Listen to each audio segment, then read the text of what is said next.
Hello and welcome 8th and 9th Street residents and property owners to the mapping feedback exercise for the zoning code rewrite effort. At this point in the overall schedule for the zoning rewrite project, we're starting to wrap up the code itself, meaning the fundamentals, the regulations, and the concepts that are included within have been discussed and vetted by City Council several times. And we're now ready and feel that we are in a position to take feedback on the mapping of our new form zone overlays across the various neighborhoods within the core of the city of Golden. As a resident or a property owner with residential zoning, you, of course, are welcome to provide feedback. The video provides you with the methodology that was used to apply our form zone overlays to the R3 neighborhoods, and for this meeting is specifically concentrated around the 8th and 9th Street neighborhoods, the 12th Street neighborhoods, and the properties that comprise the Colorado School of Mines campus. This video is intended to be viewed prior to filling out a brief questionnaire that is embedded in this project's Guiding Golden page. However, all members of the community are of course welcome to view. So to jump right in, I want to go over the basic concept of the form-based code and how it has been applied across the community. The image on the left is a representation of the R3 zone district today, again concentrated around those 8th and 9th Street neighborhoods, the 12th Street neighborhood, and the CSM campus. Properties owned by the City of Golden are also included. The R3 is in this instance represented by blue with a red dashed line. We've also included for reference the commercial zoning that abuts the R3 zone district immediately to the northeast in yellow. The R3 zone district is a multifamily zone district and permits for the most part the highest density and scale of multifamily development in the city. However, when it comes to how large a structure can grow, it has a one-size-fits-all approach to how it regulates things like setbacks, maximum building height, lot coverages, and other things. All properties within R3 have this same one-size-fits-all rule set. But as you're probably very aware, there's different scales of development in different neighborhoods across the R3 zoning. But just to reiterate, the current code offers no distinction depending on where your property is located and what the nature and scale of the surrounding built environment reflects. As you may be aware, this is because this one-size-fits-all approach has created an issue in the community over the last several years. And that's because the R3 zone district permits structures to be much, much bigger than other structures that are commonly found in the built environment along these neighborhoods' blocks. The new code, though, recognizes these different development patterns within the R3 district and introduces different subsets of development regulations that are unique to each of the areas based off of the existing built environment. So if you look at the map on the right, you'll see these different areas that we call form zones in the new code, represented by different colors. Again, just to make sure that you're aware, the commercial zoning is also provided as an example, and on this map it is represented in red. These different form zone overlays are completely contained within the greater R3 boundary and overlaid across the properties in the R3 zone district to specifically control building scale. All R3 properties within the red dashed line are still permitted the same uses that existed prior to our rezoning effort. Again, this whole zoning code rewrite was not about changing the underlying use on a property, just the scale of the overall development. Depending on where your property is located, you are permitted different development regulations that affect scale. So for instance, if you are a resident or property owner with core R3 zoning, you are permitted small-scale R3 developments. If you are located as a resident or a property owner in the transition form zone, you are permitted the same small-scale developments plus some medium-scale development. Finally, if you're in the outer edge, you are permitted the largest R3 developments.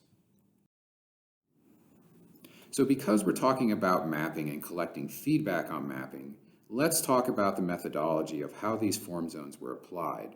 This is where we want your feedback later on in our survey. Every property within the R3 zone boundary, again represented in this slide with the yellow dashed line, begins as a core property, and that's why they're represented by this blue color. Every core property permits single-family and small-scale multifamily developments. During their research, the consultants that constructed our form-based code observed that across all R3 properties, houses, cottages, and duplexes, appear frequently in the built environment. Therefore, moving forward, if you want to develop in the R3 neighborhood, you'll be able to choose from a catalog of pre-canned development templates for houses, cottages, and duplexes.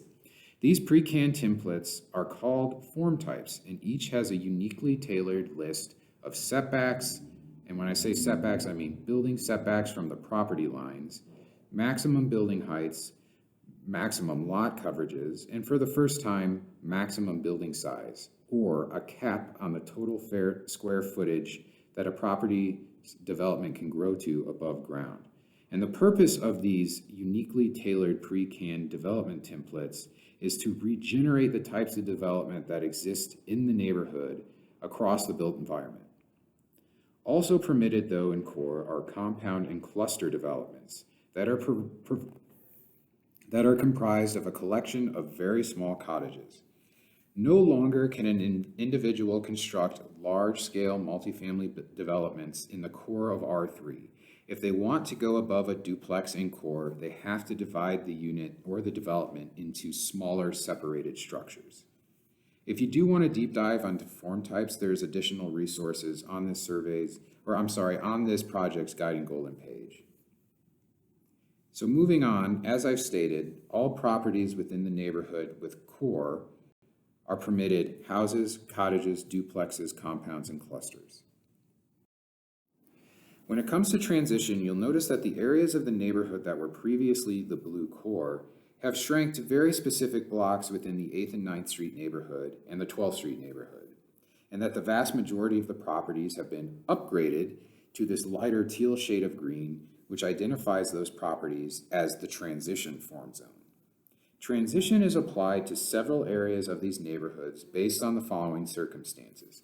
For instance, if it was observed that on the half block of a neighborhood, and by half block I mean, for instance, if you're standing at the intersection of Illinois and you walk to the midpoint between Illinois or Maple, or start on Maple and walk to the midpoint of Maple and Illinois, if there was observed to be a multi-unit structure on that half block, that property was considered an area of transition. Likewise, if a property abutted a major roadway such as US 6, Highway 58, they were also considered an area of transition. Likewise, if an area abutted a significant change in zoning, such as a shift from residential to commercial zoning, in some instances, they were considered an area of transition. The rule was applied to varying degrees, and we have, through our initial outreach, taken feedback about the mapping. In some instances, the initial map has already been reviewed by City Council, and adjustments have been made. So the rule may not look uniformly applied as I've described, and that's because we've already made some adjustments. The School of Mines, the Colorado School of Mines, which form a vast majority of the properties in the southern end of this neighborhood, as well as municipal properties, were also upgraded to transition. And that's due to the scale of the developments of these institutional uses when you start introducing things like dormitories, community centers, and classroom buildings. So what's permitted in transition? As I mentioned, every property starts as core. So every property within R3 is permitted at the very least houses, cottages, duplexes, compounds, and clusters. With regards to transition, you are also permitted triplex form types. The final form zone that is introduced into R3 is the outer edge form zone. The outer edge form zone permits the most large-scale form types introduced in our new form-based code. It was applied using a similar methodology as transition. So for instance, I mentioned that if a multifamily property was observed, it was considered an area of transition. If that multifamily development was of a significant scale, meaning a large scale, it was identified as an area to be upgraded to outer edge. Likewise, the Colorado School of Mines property introduces a lot of large-scale buildings in their classroom buildings, their dormitories, their parking garages, and stadiums, etc. In addition, the city properties that exist in this neighborhood also create large-scale developments such as the Golden Community Center. These properties were upgraded to the outer edge form zone. The outer edge form zone again permits the core form types because everything is at least core. It also permits the triplex form types from transition, but also introduces row house form types that can be constructed beyond just 3 units. Finally, it introduces apartment buildings, both small scale and large scale. So to conclude, we have 3 form types that we're introducing into the R3 zone district within these neighborhoods: core, transition, and outer edge. What we'd like you to do now is take a brief questionnaire embedded in this project's Guiding Golden page and let us know if you think we got it right.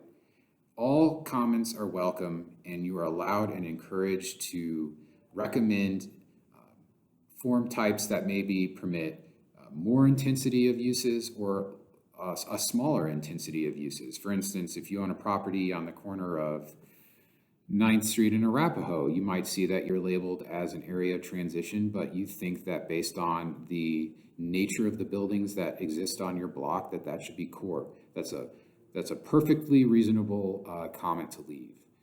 Likewise, you may think that the city properties along the creek along 10th Street should also be of smaller scale, reflecting on the current built environment. That's also a reasonable comment to leave, and we encourage you to do so. So thank you. I appreciate your time, and we look forward to hearing your feedback.